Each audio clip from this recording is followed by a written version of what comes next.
Yeah, so today we're doing our annual aerial wildfire exercise, and this is kind of a joint exercise that we do every year between our UH-60 Black Hawk pilots down with Cheyenne, and then we do that with our Camp Guernsey Fire Department here up at Camp Guernsey. And so this is an exercise that started back in 2013. It was really just an opportunity to get two entities that were doing training for their certifications and bring them together so that way they could learn to work together in the event that we ever actually had another fire at Camp Guernsey. Negative. Our streamers to your 1 o'clock right now. We're looking for that road.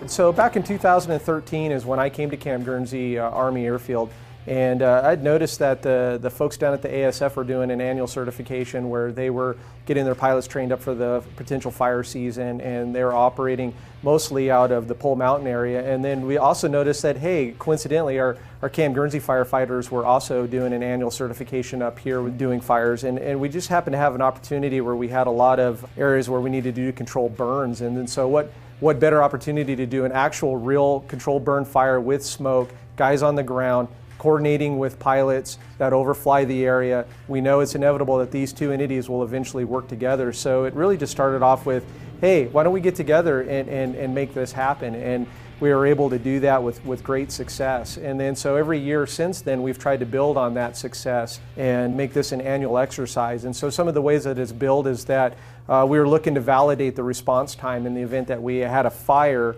and we needed to bring an aircraft up here. Well, how long does it take for that aircraft to respond so we know to plan those standby missions? And so that was like the next step.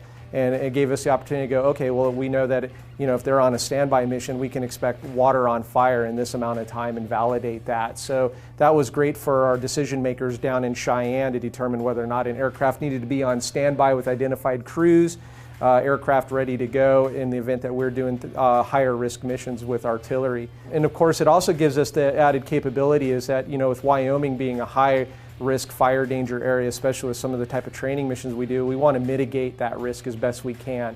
One of the great things at working at Camp Guernsey is we also live here in the local community, and we want to make sure that we're good stewards of our neighborhood. So by practicing on this annually and ever increasing our capabilities and ability to work together, we're mitigating the risk with all the missions that we do here. One of the things that's really great about this year is that we're also working with some different agencies, outside agencies. Camp Guernsey Fire Department is part of a mutual aid agreement in the area. In the event that we do have a wildland fire and where we need to call in as many folks as we can to help. So this year we've invited them out to participate as well so they can be part of that Camp Guernsey team. So this is kind of a dual-hatted thing really. So our firefighters that are on the ground are getting hands-on experience. They're having exchange of that training with the mutual aid fire departments and getting real-world wildland firefighting experience today. And then of course our pilots, as part of their annual certification, they're getting the experience in the aircraft. And so this is one of those perishable skills that we need to learn every year, where we're operating the fire bucket, we're pulling water out of the lake. There's a lot of crew coordination that happens inside of the aircraft between the pilots and the crew members in the back. One of the things that people don't realize is the pilots in the front, when we hover over a lake to pull water out of the lake, we can't see that bucket. So everything is crew coordination as far as maneuvering that aircraft to a safe location where we can pull water out. It's all verbal and commands. And it really takes an entire team to pull that water out of the lake. And then when you are pulling that water out of the lake with that aircraft is operating at the most extreme conditions, and you're really asking everything out of that aircraft performance-wise to do that safely. And then once you get that aircraft underway, then the communication is going between us in the air and those on the ground, and that's where that certification comes from. So there's certain types of commands that between us on the ground and on the air, to get that water exactly where they need it. The last thing we want to do is waste resources. So it's really a combined effort, a lot of communication, crew coordination, and that's really where we're getting certified today. I think this is so important because you get a lot out of this.